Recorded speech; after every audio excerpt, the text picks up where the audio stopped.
அதனால் அரிசி பேங்கு ஏதாவது ட்ரஸ்ட் வைக்கிறீங்களான்னு கேட்டால், நான் அரிசி பேங்க் ஒன்று ஆரம்பிக்கிறேங்க ஐயா அப்படின்னேன். அது என்னங்க ஐயா அரிசி பேங்கு? ஆமாங்க ஐயா, பேரே அரிசி பேங்கு அப்படின்னு.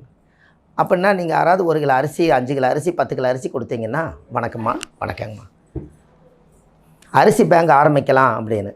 எதுக்கு அரிசி பேங்க் ஆரம்பிக்கிறதுன்னு கேட்டிங்கன்னா, 5000, 10,000, 50,000 கேட்டால் யாரும் மக்கள் கொடுக்க மாட்டாங்க. ஒரு 5 கிலோ அரிசி கொடுங்கன்னா யார் வேணாலும் இப்போ கூகுள் பே இருக்குது. ஒரு 5 கிலோ அரிசி கொடுப்பாங்க. இல்லாட்டி 5 கிலோ அரிசியை 500 வரும். இல்லாட்டி ஒரு 50 ரூபா 70 ரூபா ஒரு அரிசி ஒரு 350 ரூபா அக்கௌண்ட்டில் கட்டி விட்டாங்கன்னா, யாரெல்லாம் ஒரு அரிசி பேங்குக்குள்ளே வந்து ஒரு லிஸ்ட்டு கொடுத்தீங்கன்னா, எனக்கு ஒரு 5 கிலோ அரிசி இந்த வாரம் தேவைப்படுதுங்க அப்படின்னாங்கன்னா, அந்த அரிசி பேங்குன்னு வச்சோம்னா, நீங்கள் ஒரு 5 கிலோ அரிசிக்கு 350 ரூபா கொடுத்தீங்கன்னா, நேராக அது அரிசி மண்டிக்கு போகும்.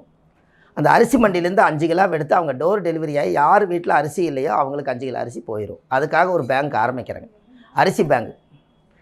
அது வந்து அரிசி வறுமை இல்லாமல் வாழ்கிறதுக்கு அரிசி பேங்க் வேணும். அதுதான் நான் இதுக்கு நிறைய செய்ய சொல்லிகிட்டு இருந்தேன். கொஞ்சம் வித்தியாசமாக இருக்குதுங்க அப்படின்னாரு. தர்மம் செய்யணும் அப்படிங்கிறத.